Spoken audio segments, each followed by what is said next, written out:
اے ایمان والو اللہ سے ڈرو، اور اس کل کے لیے تم نے کیا بھیجا ہے آگے ذرا اس کے بارے میں غور کرو. کیا بھیجا ہم نے قیامت میں، آخرت کے لیے ہم نے کیا جمع کیا؟ نعرہ تکبیر، نعرہ رسالت، مسلک اعلی حضرت، سنی دعوت اسلامی، فیضان شہنشاہ ناسک، حضور امیر سنی دعوت اسلامی. الصلاة والسلام علیک یا رسول اللہ، الصلاة والسلام علیک یا حبیب اللہ، الصلاة والسلام علیک یا نبی اللہ، الصلاة والسلام علیک یا نور اللہ، وعلی آلک واصحابک یا حبیب اللہ، صلی اللہ تعالی علیک وسلم. اپنے من میں ڈوب کر پاجا سراغ زندگی، اپنے من میں ڈوب کر پاجا سراغ زندگی، تو میرا نہ بن سکا نہ بن، اپنا تو بن. آج بہت سارے جلسے اور پروگرامز ہوتے ہیں اور اس میں سرخیاں لگی ہوتی ہیں اصلاح معاشرہ کانفرنس. یقیناً معاشرے کی اصلاح کی بے پناہ ضرورت ہے. معاشرہ بگڑتا جا رہا ہے، سوسائٹی بگڑتی جا رہی ہے، بہت سارے غلط رسومات اور بہت ساری برائیوں نے ہمارے معاشرے کو اپنی لپیٹ میں لے لیا. لیکن ہمیں یہ سمجھنے کی ضرورت ہے کہ معاشرہ بنتا ہے انسانوں سے. اگر انسان سنور گیا تو معاشرہ خود بخود سنور جائے گا. آج کی میری گفتگو کا موضوع ذہن میں محفوظ کر لیں تاکہ آپ کی توجہ آخر تک اسی موضوع کی طرف رہے. آج کی میری گفتگو کا موضوع ہے، آؤ اپنی بھی فکر کریں. ہم نے بہت لوگوں کی فکر کی، بہت دنیا کی فکر کی، اور کبھی کبھی تو ایسا ہوتا ہے کہ لوگوں کی فکر میں لوگ کہتے ہیں کہ یار یہ تو دنیا کی فکر میں گھلتا چلا جاتا ہے. قرآن جو درس دے رہا ہے فکر کرنے کی، اور جو سوچ قرآن دے رہا ہے، تو قرآن کی پہلی سوچ ہمیں جو نصیب ہو رہی ہے وہ یہ ہے کہ اے ایمان والو، خود کو اور اپنے اہل و عیال کو جہنم کی آگ سے بچاؤ. یہاں سے یہ بات واضح طور پر سمجھ میں آئی کہ ہمارے دل و دماغ کے اندر جو چیز سب سے زیادہ نقش ہونی چاہیے اور جس چیز کی ہمیں سب سے زیادہ فکر ہونی چاہیے وہ یہ ہے کہ ہم اپنے آپ کو جہنم کی آگ سے بچائیں. ہم صبح اٹھتے ہیں تو اپنے کل کی فکر کرتے ہیں، روزی روٹی کی فکر کرتے ہیں، اپنے مستقبل کی فکر کرتے ہیں، اپنے گھر کی فکر کرتے ہیں، اپنے کاروبار کی فکر کرتے ہیں. یہ ساری فکریں غلط نہیں، لیکن ان ساری چیزوں کی فکر کرنے کی وجہ کیا ہے؟ ہم کیوں اپنے کاروبار کے بارے میں سوچتے ہیں؟ کیوں اپنے گھر کے بارے میں سوچتے ہیں؟ کیوں اپنے مستقبل کے بارے میں سوچتے ہیں؟ وجہ یہ ہے تاکہ یہ دنیا کی زندگی آرام سے کٹ جائے اور دنیا کی زندگی میں ہمیں کوئی تکلیف نہ آئے۔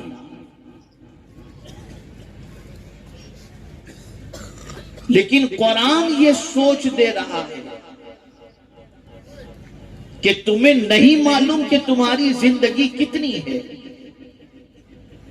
تمہیں نہیں معلوم کہ تم کتنا جیو گے، لیکن یہ تمہارے ذہن میں بات رہنی چاہیے کہ اصل زندگی زمین کے اوپر کی نہیں ہے، اصل زندگی تو مرنے کے بعد کی زندگی، اصل تکلیف دنیا کی تکلیف نہیں ہے، اصل تکلیف آخرت کی تکلیف ہے۔ اور رسول گرامی وقار صلی اللہ تعالی علیہ وسلم جب ہجرت فرما کر مدینہ منورہ تشریف لے گئے، صحابہ نے گھر چھوڑ دیا تھا مکے میں، تجارت چھوڑ دی تھی، کاروبار چھوڑ دیا تھا، سامان تجارت چھوڑ دیا تھا۔ اگر یہ کہوں تو غلط نہ ہوگا کہ 2 کپڑوں میں وہ چلے گئے تھے مدینہ منورہ، اور مدینہ منورہ جب وہ تشریف لے گئے، ان کے مکان کی بھی ضرورت تھی، ان کے لیے تجارت کی بھی ضرورت تھی، ان کے لیے زندگی گزارنے کے سامان کی بھی ضرورت تھی، یہ سب چیزوں کی ضرورت تھی، اور اس کی طرف حضور صلی اللہ علیہ وسلم نے توجہ دلائی بھی، اور خود سرکار صلی اللہ علیہ وسلم نے باہمی اخوت قائم فرما کر رسول اعظم صلی اللہ علیہ وسلم نے انتظام بھی کیا۔ جب میری نظر سرکار صلی اللہ علیہ وسلم کے اس پہلے خطبے پر پڑی جو رحمت عالم صلی اللہ علیہ وسلم نے جمعہ کا پہلا خطبہ مدینہ منورہ میں دیا، پہلا جمعہ اور پہلے جمعہ کا پہلا خطبہ، اور پہلے خطبے کا پہلا جملہ اللہ کی تحمید کے بعد جو حضور نے فرمایا، اس سے ذہن روشن ہوتا ہے کہ رسول اعظم صلی اللہ علیہ وسلم کی نگاہ میں کس چیز کی کتنی اہمیت ہے۔ آقا کریم صلی اللہ تعالی علیہ وسلم نے اللہ کی تحمید کے بعد جمعۃ المبارکہ کے پہلے خطبے میں، جو پہلے جمعہ کا پہلا خطبہ ہے، جب اللہ کی حمد و ثنا بیان کر چکے تو رسول اعظم صلی اللہ علیہ وسلم نے ارشاد فرمایا، سفر لمبا ہے، زاد سفر مختصر ہے، اس کے لیے زاد سفر کی تیاری کرو۔ کون سا لمبا سفر؟ آخرت کا سفر۔ حالانکہ بظاہر اس وقت ضرورت اور چیزوں کی نظر آ رہی ہے، لیکن پیغمبر رحمت صلی اللہ علیہ وسلم نے اور چیزوں کو بعد میں بیان فرمایا، پہلے رحمت عالم صلی اللہ علیہ وسلم نے آخرت کے سامان کی تیاری کا حکم عطا فرمایا۔ میں حیران ہوں یا اللہ، آخرت کے ذات سفر کے حوالے سے پیغمبر رحمت صلی اللہ علیہ وسلم کیوں فرما رہے ہیں؟ تو معاً مجھے قرآن کی آیت یاد آتی ہے کہ دنیا کے اندر تو انسان ایک دوسرے کے کام آتا ہے، ماں بیٹے کے کام آتی ہے، بھائی بہن کے کام، باپ بیٹے کے کام، دوست دوست کے کام، لیکن قرآن نے اس دن کے بارے میں کہہ دیا یوم یفر المرء من اخیہ، قیامت کے دن کوئی کسی کے کام نہیں آئے گا، دوست بھی منہ پھیر کر چلا جائے گا، بھائی بھی منہ پھیر کے چلا جائے گا، باپ بھی منہ پھیر کے چلا جائے گا، ماں بھی منہ پھیر کے چلی جائے گی۔ عقل مند انسان وہ ہوتا ہے جسے جہاں رہنا ہے اور جتنا رہنا ہے اس کے اعتبار سے وہاں کی وہ تیاری کرے۔ آج ہم اپنی فکر سے غافل ہو گئے، ہم نے اپنے بارے میں کچھ سوچا ہی نہیں۔ اس زمین کے اوپر نہ جانے کتنی زندگی ہماری ہے ہمیں نہیں معلوم، لیکن تیاری اس زمین کی اتنی کر رہے ہیں جیسے یہاں ہمیں پرماننٹ رہنا ہو، جانا ہی۔ کیا کبھی ہم نے سوچا، کیا کبھی ہم نے کوشش کی، کیا کبھی ہمارے ذہن میں یہ بات آئی کہ اس جہنم کی آگ سے ہم کیسے بچیں گے، اس کے لیے ہم کچھ کوشش کریں؟ یہ فکر بھی کبھی ہمیں لاحق ہوئی؟ کبھی نہیں۔ وقت میرے پاس کم ہے، لیکن میں کچھ باتیں سمجھا دوں اور کچھ باتیں آپ اپنے ذہن میں اتار لیں تو میرا آنا، آپ کا آنا سب کا وصول ہو جائے گا۔ اور یہ نصیحت میں صرف آپ کے لیے نہیں کر رہا ہوں، یہ نصیحت خود میرے لیے۔ آئیے میں ایک واقعہ، مولانا روم رحمت اللہ تعالی علیہ جن کے مزار پر حاضری کی سعادت مجھے بھی نصیب ہوئی ہے، کیا کہنا۔ وہاں پر تو ایسا لگتا ہے ہر مذہب والوں کا میلہ لگا رہتا ہے، اور وہاں ہر آنے والا ڈوب کر کے بالکل بیٹھا ہوتا ہے حضرت مولانا روم رحمت اللہ تعالی علیہ کے مزار پر۔ پتہ نہیں کیا سوچتا ہے، بلکہ اگر میں یہ کہوں تو غلط نہ ہوگا کہ اپنے من میں ڈوب کر خود ہی کو تلاش کر رہا ہے۔ سنیے مولانا روم کا واقعہ۔ مولانا روم رحمت اللہ تعالی علیہ فرماتے ہیں کہ ایک بادشاہ تھا، اس کی عادت تھی شام کے وقت باغ میں ٹہلنے کی، تو اپنی کابینہ کے ساتھ، اپنے سپاہیوں کے ساتھ وہ باغ میں بیٹھا ہوتا، فریش ایئر لے رہا ہوتا۔ ایک روز شام کے وقت وہ باغ کے اندر بیٹھا ہوا تھا، اپنی کابینہ کے ساتھ، اپنے رفقا کے ساتھ، اپنے سپاہیوں کے ساتھ، اور قسم قسم کے میوے اور نعمتیں سجی ہوئی تھی۔ اچانک اس کی نظر دور ایک بابا پر پڑی، سفید ریش، کوئی خاص اچھے کپڑے بھی نہیں، سیدھے سادے لباس کے اندر ایک ضعیف بابا جا رہا تھا۔ بادشاہ کو مستی سوچی،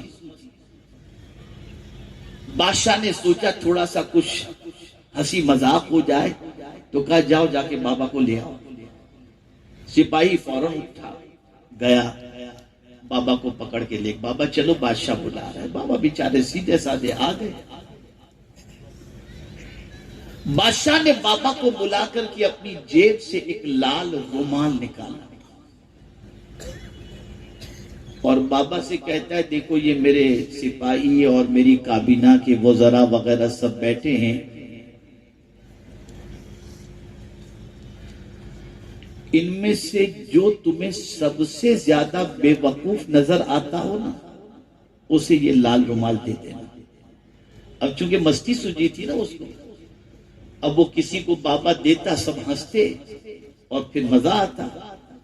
بابا نے سب کی طرف نظر دوڑائی، اور نظر دوڑانے کے بعد بابا نے وہ رومال اپنی جیب میں رکھ لیا۔ اب جیسے ہی بابا نے رومال جیب میں رکھ لیا تو بادشاہ کا پلان تو فیل ہو گیا، کوئی ہنسی کا موقع نصیب نہیں ہوا۔ پھر بابا چل دیا۔ کچھ دنوں کے بعد بادشاہ کو سخت بیماری لاحق ہوئی، ایسی بیماری جس کا کوئی علاج ممکن ہی نہیں تھا، اور ایک بڑے طبیب نے بادشاہ سے کہہ دیا کہ اب زیادہ سے زیادہ تم 3 دن تک رہ سکتے ہو، 3 دن سے زیادہ تمہاری زندگی مجھے نظر نہیں آتی۔ تو بادشاہ کے وزراء نے اور اقربا نے مشورہ دیا بادشاہ کو کہ بادشاہ سلامت، آپ کی رعایا میں بہت سارے ایسے ہیں جو آپ سے ملنا بھی چاہتے تھے لیکن نہیں مل پائے، تو ایک دن ایسا مقرر کر دیجئے جس میں ساری رعایا صبح سے لے کے رات تک آئے اور آپ کو دیکھ کر جائے اور آپ سے ملاقات کر کے جائے۔ بادشاہ نے کہا ٹھیک ہے، چارپائی لگا دو، آنگن کے اندر لگا دی چارپائی، اعلان کر دیا گیا جسے بادشاہ سے ملنا ہو آ جائے۔ قطار در قطار لوگ مل جا رہے، مولانا روم فرماتے ہیں قطار در قطار لوگ آتے گئے، بادشاہ کو دیکھتے گئے، بادشاہ کی طبیعت پوچھتے رہے، بادشاہ دعاؤں کی گزارش کرتا رہا، سب گزر گئے۔ اسی قطار میں بابا بھی آ گئے۔ بابا نے دیکھا بادشاہ کو، بابا نے بادشاہ کو سلام کیا، بادشاہ نے سلام کا جواب دیا۔ پھر بابا نے بادشاہ سے پوچھا بادشاہ مجھے پہچانا تو نے؟ کہاں پہچانا؟ کہا اچھا بادشاہ یہ بتائیے بھیڑ بھاڑ کیوں لگائے رکھی ہے تو نے؟ یہ آج اتنا میلہ تیرے یہاں؟ کہا بابا کیا بتاؤں، لمبے سفر کی تیاری ہے۔ غور سے سنیے گا، میں لمبے سفر پہ جا رہا ہوں اور اسی لیے یہ سارا میلہ لگا ہوا ہے۔ تو بابا نے کہا، یہ عام بابا کی بات نہیں کر رہا، وہ بابا بھی بہت بڑے بابا تھے، اور آدمی بڑا بابا جو ہے نا ایسے نہیں بنتا، بڑے بزرگوں کی صحبت سے بڑا بابا بنتا۔ تو بڑوں کی صحبت انہوں نے پائی تھی، تو پٹک سے اس سے سوال کیا بادشاہ تو تو کبھی سفر پر نکلتا ہے تو بستر پہ لیٹ کے تو نہیں جاتا ہے، جب سفر پر نکلتا ہے تو تیرا سامان سفر جانوروں پر لدا جاتا ہے، اعلان ہوتا ہے ہٹو بچوں کا، یہ کون سا سفر ہے کہ تم بستر پر لیٹا ہوا ہے اور کوئی ایسے سفر کی دھوم دھام نظر نہیں آتی؟ اس نے کہا اس سفر پہ اس طریقے سے نہیں جایا جاتا جیسے دنیا میں ہم سفر کرتے ہیں۔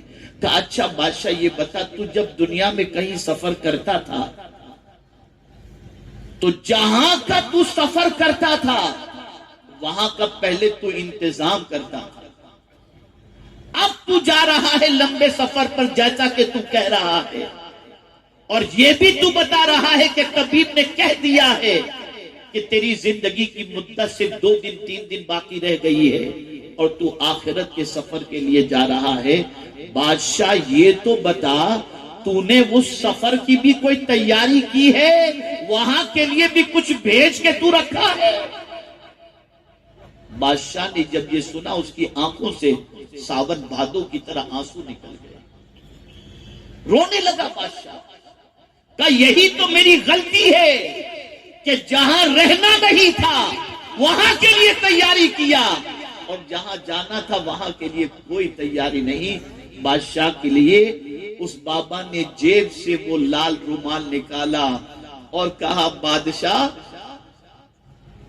یہ تو نے یہ کہہ کر مجھے دیا تھا جو بے وقوفوں سے دے دینا، آج میری نگاہوں میں تجھ سے بڑا بے وقوف کوئی دوسرا نہیں ہے۔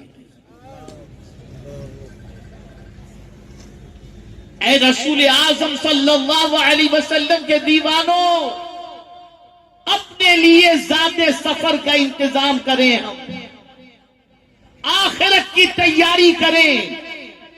حالات بڑے نازک ہیں، بیماریاں اتنی پھیل چکی ہیں کہ العیاذ باللہ کون کب کس طریقے سے اور کہاں کب اس کی روح پرواز کر جائے نہیں معلوم۔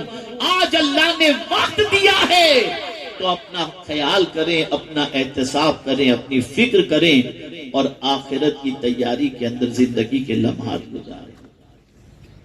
اسی کو قرآن نے کہا یا ایھا الذین آمنوا اتقوا اللہ ولتنظر نفس ما قدمت لغد، اور اس کل کے لیے تم نے کیا بھیجا ہے آگے، ذرا اس کے بارے میں غور کرو۔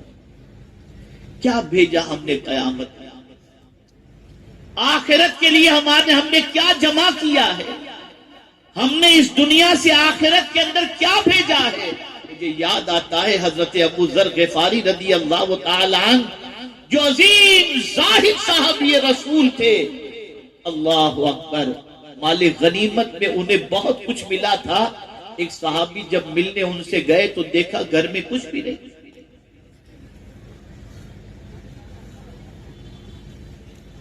گھر میں کچھ بھی نہیں۔ تو حضرت ابو ذر سے فرمایا ابو ذر کیا بات ہے، تمہیں مال غنیمت میں اتنا ملا تھا، کہاں گیا سب؟ کہا میں نے دوسرے گھر بھیج دیا۔ تو انہوں نے سمجھا انہوں نے دوسری شادی کر لی۔ تو کہا ابو ذر تم نے دوسری شادی کی، تم نے مجھے بتایا بھی نہیں۔ کہا دوسری شادی نہیں، اس گھر کے لیے بھیج دیا، سب اللہ کی راہ میں دے دیا، وہاں کے لیے میں نے بھیج دیا۔ آپ ذرا سوچو، ذرا غور کرو، ہم صبح سے لے کر رات تک اس فانی دنیا کی تیاری کے اندر اپنی زندگی کی ساعتوں کو گزارتے ہیں اور یہی کی جمع کرنے کی فکر کرتے ہیں، جو ہمیں استعمال کرنا نصیب بھی ہوگا کہ نہیں ہوگا ہمیں نہیں معلوم، نہیں معلوم۔ ہم نے جہنم کی آگ سے بچنے کے لیے کیا کوشش کی، جہنم کی آگ سے بچنے کے لیے ہم نے کتنی محنت کی۔ تو ہم اگر اپنی زندگی کا جائزہ لیں تو اے رسول اعظم صلی اللہ علیہ وسلم کے دیوانوں، ہمارے پاس جہنم کی آگ سے بچنے کا بظاہر کوئی انتظام ہم نے کیا ہو ایسا نہیں ہے۔ گھر بناتے ہیں تو فائر پروف کی سیٹنگ کرتے ہیں، اس طریقے سے انتظام کرتے ہیں کہ ایمرجنسی میں آگ لگے تو کیسے بچا جائے، لیکن ہم نے کبھی اپنے آپ کو جہنم کی آگ سے بچانے کی کوشش نہیں کی۔ قرآن یہ فکر دے رہا ہے، قرآن یہ سوچ دے رہا ہے، قرآن یہ پیغام دے رہا ہے۔ ارے وہ صحابہ جن کو رسول اعظم صلی اللہ علیہ وسلم نے جنت کی بشارت عطا فرما دی تھی، وہ بھی اپنا حساب کرتے، اپنی فکر کرتے۔ حضرت ضرار رضی اللہ المولا تبارک و تعالی عنہ ارشاد فرماتے ہیں، میں اللہ کی قسم کھا کر کے کہتا ہوں کہ میں نے محراب میں مولا علی کو اس طرح سے بلکتے اور تڑپتے دیکھا ہے جس طریقے سے سانپ کسی کو ڈنک مارے اور تڑپتا ہے۔ اور یہ کہتے میں نے سنا کہ حضرت مولا علی یہ کہتے تھے، صد سفر لمبا ہے، کوئی زیادہ سفر میرے پاس نہیں۔ کہاں ہیں ہم؟ کیا کر رہے ہیں ہم؟ نہ ہماری راتوں میں عبادت رہی، نہ دن میں ذوق بندگی رہا۔ ہائے دنیا دنیا دنیا دنیا، اسی فکر کے اندر ہم خود بھی گھلتے جا رہے ہیں اور اپنی اولاد اور اپنی نسلوں کے بارے میں بھی اسی چیز کی فکر کرتے ہیں۔ میں یہ نہیں کہتا آپ تجارت نہ کرو، میں یہ نہیں کہتا آپ مال نہ کماؤ، میں یہ نہیں کہتا اپنی اولاد کو زیور علم سے آراستہ نہ کرو، لیکن میں یہ ضرور کہوں گا خدا کے لیے اپنے آپ کو بھی اور اپنے اہل و عیال کو ہم سب کی ذمہ داری ہے کہ ہم ان کو جہنم کی آگ سے بچانے کی فکر کریں۔ میرے پیارے آقا صلی اللہ تعالی علیہ وسلم کے پیارے دیوانوں، آپ ذرا سوچو، اقوال اٹھا کر کے دیکھیں، عرفاء کے اقوال پڑھ کر کے دیکھیں تو آپ کو پتا چلے گا کہ کس کس طریقے سے وہ جہنم کی آگ سے بچنے کے حوالے سے فرماتے ہیں۔ ارشاد فرماتے ہیں جس طریقے سے اپنی رعایا کے حوالے سے تم فکر مند رہتے ہو کہ تمہاری ساری بات مانے ورنہ تم سختی کرتے ہو، اپنی اولاد کو بھی جہنم کی آگ سے بچانے کے لیے رعایا سے زیادہ محنت کرو اور ان پر سختی کر کے انہیں گناہوں سے روکنے کی کوشش کرو تاکہ یہ جہنم کی آگ میں جانے سے بچ جائے۔ آج ہمارا حال بد سے بدتر ہو گیا۔ پرانی دعائیں اٹھا کر کے دیکھیں تو پتا چلے گا مانگنے والوں نے اللہ سے کیا مانگا۔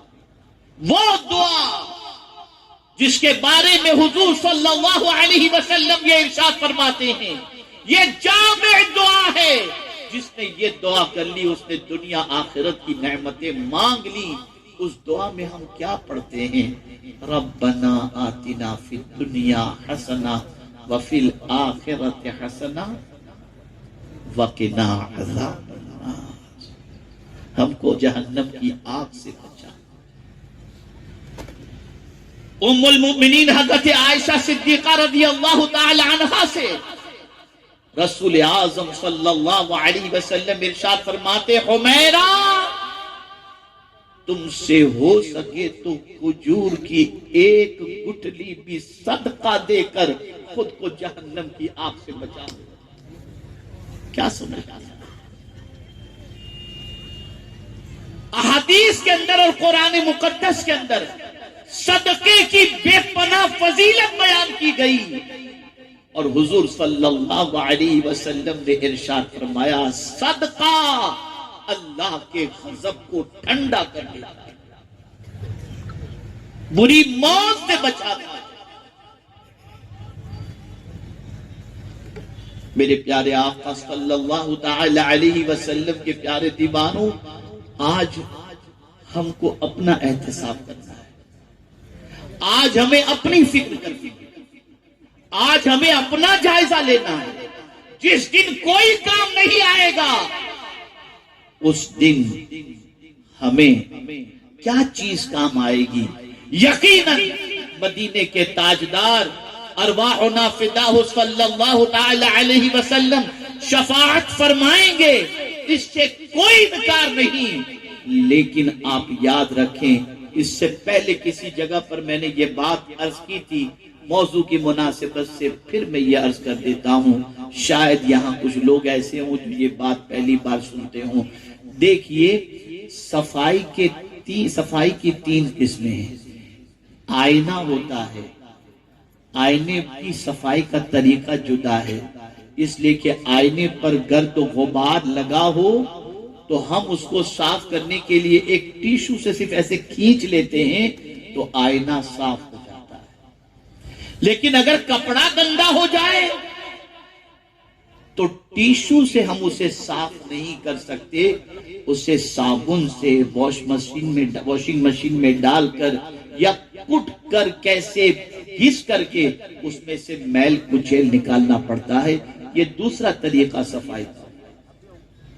اور تیسرا طریقہ، اگر سونے کو صاف کرنا ہے تو اس کو صابن سے نہیں آگ میں ڈالا جاتا ہے، پھر اس کے بعد اس کی صفائی ہوتی ہے۔ تو یاد رکھیں، اگر اللہ نہ کرے، صدبار نہ کرے، ہمارے اعمال ایسے ہوں جو جہنم میں جانے کے لائق ہوں تو اللہ عز و جل مومن کو پاک کرے گا، لیکن وہی آگ سے جیسے سونے کو پاک کیا جاتا ہے وہاں سے پاک کر کے پھر اسے جنت میں داخل کرے گا۔ اے رسول اعظم صلی اللہ علیہ وسلم کے دیوانوں، کس میں طاقت ہے کہ جہنم کی آگ کی تکلیف کو برداشت کر سکے؟ کسی میں طاقت نہیں۔ اسی لیے قرآن ہمارا بھلا چاہ رہا ہے، ہمیں کہہ رہا ہے اے ایمان والو اللہ سے ڈرو، اے ایمان والو اپنے آپ کو اپنے اہل و عیال کو جہنم کی آگ سے بچاؤ۔ اللہ پر توکل، اللہ پر بھروسہ، اللہ سے دعا کرنا، اللہ سے مانگنا، سب کچھ چھوٹ گیا۔ اب تو مسجد میں دعا ہو رہی ہو، آدمی آسمان تکتا ہے، پنکھا دیکھتا ہے، انگلیاں پھوڑتا ہے، یہ حال ہو گیا۔ بلکہ کچھ لوگ تو اتنے جری اور اتنے بے باک ہیں کہ اللہ سے مانگنے میں بھی شرماتے ہیں اور دعا کے وقت رہنا بھی اپنی شان کے خلاف سمجھتے ہیں۔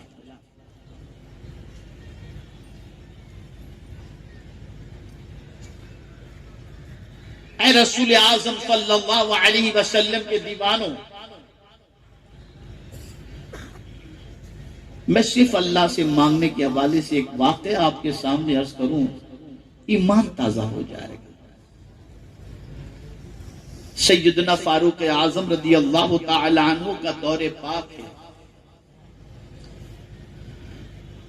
فاروق اعظم رضی اللہ تعالی عنہ گلیوں میں نکلا کرتے، راتوں کو نکلا کرتے، رعایا کی خبر لیا کرتے، یہ پوزیشن تھی۔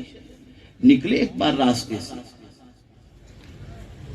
تو ایک نوجوان کو آپ نے دیکھا چادر اوڑے ہوئے ہے اور اندر کوئی بوتل چھپائے ہوئے، اور وہ نوجوان اس سے پہلے 3 مرتبہ شراب کے جرم میں، شراب پینے کے جرم میں پکڑا گیا تھا۔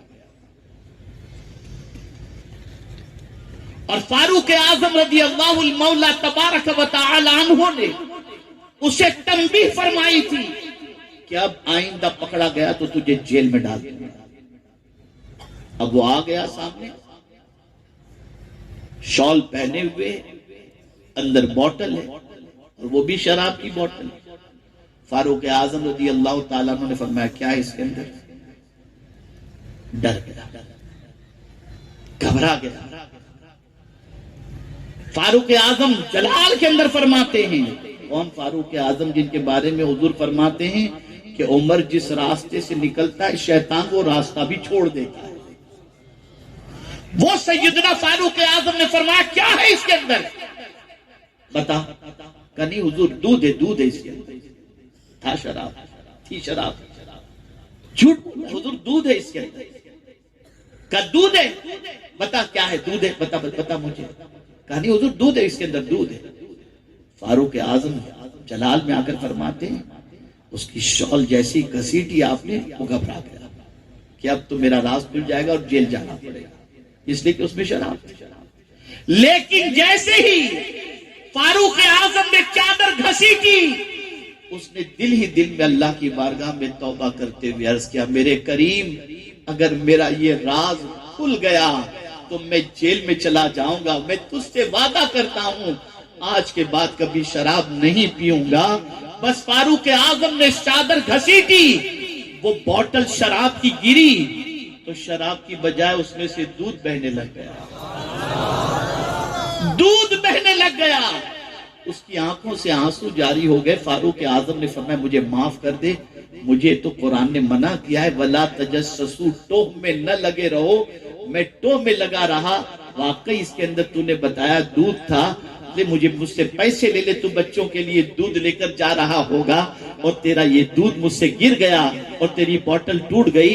اس نے برجستہ کہا کہ نہیں، آپ ٹوہ میں نہیں تھے، آپ صحیح تھے، لیکن جب آپ نے میری چادر گھسیٹی اسی وقت میں نے سچی توبہ کر لی اور میرے کریم سے میں نے کہا میرے مولا آج کے بعد میں وعدہ کرتا ہوں کبھی شراب نہیں پیوں گا، تو اس کریم نے شراب کو دودھ کے اندر بدل دیا۔ مجھے مان قرآن کی آیت یاد آئی وَإِذَا سَأَلَكَ عِبَادِي عَنِّي فَإِنِّي قَرِيب، میرے محبوب میرے جو بندے تم سے میرا پتہ پوچھیں کہ میں کہاں ہوں، بتاؤ میں قریب ہوں، قریب۔ نحن اقرب الیہ من حبل الورید، یہ موبائل والا مسئلہ نہیں ہے کہ آؤٹ آف کوریج ایریا ہو، جب جہاں سے تم پکارو فوراً کنیکشن جڑ جایا. کہیں سے بھی پکارو وہ تمہاری پکار کو سن لیتا ہے. کہیں سے بھی فریاد کرو وہ تمہاری فریاد کو سن لیتا ہے. کہیں سے بھی اس کو آواز دو وہ تمہاری آواز کو سن لیتا ہے.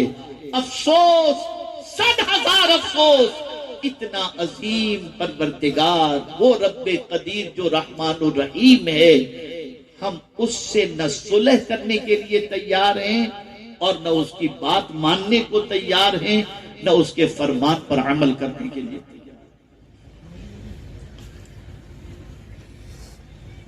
میرے پیارے آقا صلی اللہ تعالی علیہ وسلم کے پیارے دیوانوں،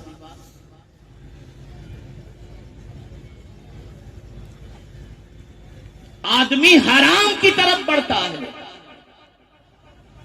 اور جو شخص ناحق مال کھاتا ہے یأکلون فی بطونہم نارا، اللہ فرماتے وہ اپنے پیٹ میں جہنم کی آگ کو بھرتا ہے.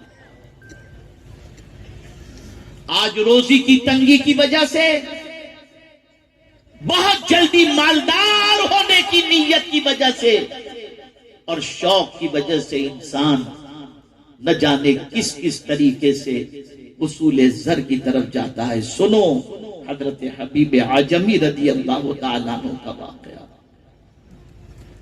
توبہ کر لی انہوں نے حضرت حسن بصری علیہ رحمہ کے ہاتھ پہ، اپنے ماضی کے گناہ سے سچے دل سے توبہ کر لی. شیخ نے ایک ہی نصیحت فرمائی، حبیب اللہ پر بھروسہ مت چھوڑنا، اور جو اس پر بھروسہ کر لے وہ اس کے لیے کافی ہے. حضرت حبیب عجمی رضی اللہ تعالی عنہ اللہ پر کامل توکل کر کے زندگی گزارتے تھے، اس لیے کہ قرآن نے کہہ دیا وَمَن يَتَوَكَّلْ عَلَى اللَّهِ فَهُوَ حَسْبُهُ، جو اللہ پر بھروسہ کر لے اللہ اس کے لیے کافی ہے. اور اللہ پر بھروسہ کون کرتا ہے؟ وہی کرتا ہے جو پکا مومن ہوتا ہے. اب جب پرانا کاروبار جو غلط تھا چھوڑ دیا، جن کا لیا تھا ان کو واپس کر دیا، تو اب گھر میں فاقے کی نوبت آ گئی. فاقے کا حال یہ تھا کہ گھر میں چولہا تک نہیں جل پاتا. بیوی بار بار کہتی تھی کہ بس اب اللہ اللہ کم کرو، جاؤ ذرا کچھ کام دھندا بھی دیکھو. حضرت حبیب عجمی نکل گئے، گھر سے نکلے جنگل کے لیے. جنگل میں جا کر مصلی بچھائے. یہ آپ نہ کرنا نہ ہمارے لیے، یہ تو ان اللہ والوں کی شان ہے جن کو اللہ عز و جل نے اپنی محبت کا جام عطا کر دیا. ہمارا تو نفس ہی اتنا گندا ہے، تو پہلے تو ہمیں اس کی صفائی کرنی چاہیے. صرف اللہ والوں کی شان تھی جو جس طریقے سے ان کے اللہ کے توکل کے انداز سے ہمیں سبق ملتا ہے. تو حضرت حبیب عجمی رضی اللہ المولا تبارک و تعالی عنہ جنگل میں گئے، مصلی بچھایا، اللہ کے ذکر میں لگ گئے، تلاوت کر رہے ہیں، درود شریف پڑھ رہے ہیں، استغفار کر رہے ہیں. رات بھی کر کے لے آئے. بیوی نے کہا کچھ لائے؟ کہا نہیں، مزدوری کر کے آیا ہوں. تو کہا تمہارے مالک نے تمہیں مزدوری نہیں دی؟ تو حبیب عجمی فرماتے ہیں مالک سے مزدوری مانگنے میں مجھے شرم آئی، مزدوری مانگنے میں شرم آئی. دوسرے روز نکلے، بیوی نے کہا آج مزدوری لے کر کے آنا، گھر میں چولہا جلانے کا ہے. کہا ٹھیک ہے جاتا ہوں. گئے، مزدوری کی. مزدوری کیا تھی؟ وہی عبادت و ریاضت، ذکر و اذکار. رات کو لوٹے، پھر بیوی نے کہا کیسا رہا آج کا دن؟ کہا بہت اچھی مزدوری میں نے کی ہے. کہا کیا دیا مالک نے؟ کہا آج بھی مجھے مانگنے میں شرم محسوس ہوئی. کہا آپ یہ مانگیں گے نہیں تو گھر میں چولہا جلے گا کیسے؟ بچے اور اپنے سب بھوک سے مر جائیں گے. کہا نہیں، میرا رب بہت کریم ہے، میرا مالک بہت کریم ہے، بہت کریم ہے، وہ ضرور دے گا. تیسرے دن گئے، پھر وہی عبادت و ریاضت، پھر اللہ کی بندگی کے اندر. اب تیسرے دن محنت و مشقت، عبادت و ریاضت کر کے جب لوٹ رہے تھے تو ڈر رہے تھے کہ بیوی پوچھی تو کیا جواب دوں. ایک قدم گھر کی طرف جاتا، 2 قدم پھر پیچھے، ایک قدم گھر کی طرف اٹھاتے پھر پیچھے آ جاتے، پھر ہمت کی چلو گھر جائیں۔ جیسے ہی گھر پہنچے تو کیا دیکھتے ہیں، گھر سے دھواں نکل رہا ہے، کھانے کی خوشبو آ رہی ہے۔ آپ کو حیرت ہوئی، دروازے پہ دستک دیا تو بیوی اچھے لباس کے اندر نئے کپڑے پہن کر سامنے کھڑی ہے۔ بیوی کو پوچھا سب خیریت تو ہے؟ کہا ہاں آپ کا مالک بہت اچھا ہے، آپ کا مالک بہت اچھا ہے، اس نے آج اپنے خادموں کے ساتھ، اپنے غلاموں کے ساتھ اتنا بھیج دیا ہے کہ اب گھر میں رکھنے کو جگہ نہیں ہے۔ آپ کا مالک بہت اچھا ہے۔ خدا کی قسم، اللہ پر توکل کر کے دیکھو، اللہ اتنا دے گا کہ رکھنے کی جگہ نہیں۔ مت جاؤ حرام کی طرف، مت ہاتھ بڑھاؤ اللہ کی طرف۔ حلال کے لیے محنت کرو، مشقت کرو، حلال کماؤ، حلال روزی اختیار کرو۔ جلدی سے مالدار بننے کے شوق کے اندر حرام کی دہلیز پر قدم رکھنا چھوڑ دو۔ اس نے وعدہ کیا ہے وہ عطا فرمائے گا، اور ضرور عطا فرمائے گا۔ محنت بھی کرو، تجارت بھی کرو، ملازمت بھی کرو، حق اور جائز کمائی کو اختیار کرنے کی کوشش کرو۔ شعبان المعظم کی 15ویں شب قریب ہے، اسی مناسبت سے ایک واقعہ عرض کر کے حضرت بہلول دانا کا میں اپنی گفتگو ختم کرتا ہوں۔ خلیفہ ہارون رشید اپنی سواری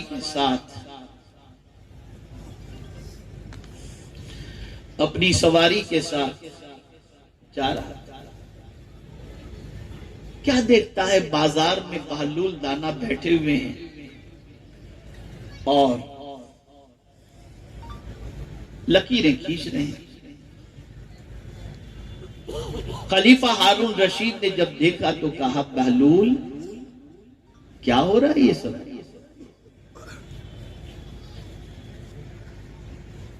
تو بہلول دانا نے کہا کہ میں اللہ اور بندوں کے درمیان صلح کرا رہا ہوں، اللہ اور بندوں کے درمیان صلح کرا رہا ہوں۔ اللہ تو راضی ہے صلح کرنے کے لیے، بندہ راضی ہے، یعنی بندہ توبہ کرنے کے لیے تیار نہیں، بندہ معافی مانگنے کے لیے تیار نہیں۔ اللہ تیار ہے کہ کوئی مجھ سے معافی مانگے، میں اس کی خطا کو معاف کروں۔ اللہ راضی ہے اس بات پر، تیار ہے اس چیز کے لیے کہ معافی مانگے تو میں اس کو معاف کر دوں۔ اللہ صلح کرنے کو تیار ہے، بندہ تیار نہیں۔ خلیفہ ہارون رشید بہلول کو وہیں چھوڑ کر نکل گئے۔ کچھ دنوں کے بعد پھر خلیفہ ہارون رشید نکلے تو بہلول دانا کو قبرستان میں دیکھا تو بہلول سے پوچھتے، بہلول کیا بات ہے، اس دن بازار میں تھے، آج قبرستان میں کیا کرتے ہو یہاں پر؟ بہلول دانا نے کہا صلح کرا رہا ہوں اللہ اور بندوں کے درمیان۔ کہا کیا ہوا، صلح ہو گئی؟ کہا نہیں ہوئی۔ اور یہ کہہ کر بہلول دانا رو پڑے۔ کہا کیوں نہیں ہوئی؟ کہا آج بندے تیار ہیں، اللہ تیار، اس لیے کہ موت ہو چکی۔ جب موت ہو جاتی ہے انسان کی تو توبہ کی مہلت بھی ختم ہو جاتی ہے۔ اس سے پہلے کہ ہم قبرستان کی زینت بن جائیں، اللہ سے صلح کر لو، سچی توبہ کر لو، سچی معافی مانگ لو، اور آئندہ گناہ نہ کرنے کا عزم کرو، کوشش کرو۔ اللہ پر کامل بھروسہ کرتے ہوئے حلال کی طرف قدم بڑھاؤ، اور اپنی فکر کرو قیامت میں کوئی کسی کا پرسان حال نہ ہوگا۔ اے رسول اعظم صلی اللہ تعالی علیہ وسلم کے دیوانوں، اگر ہم اپنی فکر میں لگ گئے اور رات و دن ہم نے اپنا احتساب کرنا شروع کر دیا تو یاد رکھیں اللہ عز و جل ہماری زندگی سے گناہوں کی محبت نکال کر اپنے اور اپنے حبیب صلی اللہ علیہ وسلم کی محبت کو پیدا فرما دے گا۔ اے رسول اعظم صلی اللہ تعالی علیہ وسلم کے دیوانوں، یہ چند کلمات خیر تھے جو میں نے آپ کی سماعتوں کے حوالے کیا۔ اللہ عز و جل سب سے پہلے مجھے اور ساتھ میں آپ سب کو، سب سے پہلے میرے اہل و عیال کو، ساتھ میں آپ سب کے اہل و عیال کو جہنم کی آگ سے بچائے اور ہم سب کو جہنم کی آگ سے بچنے کی توفیق نصیب فرمائے۔ ان کلمات خیر پر میں اپنی گفتگو ختم کرتا ہوں۔ وما علینا الا البلاغ المبین۔ السلام علیکم ورحمۃ اللہ وبرکاتہ۔ یاد رکھیں، مجھ سے مکتب والوں نے فون پہ بتایا، مجھے میسج کیا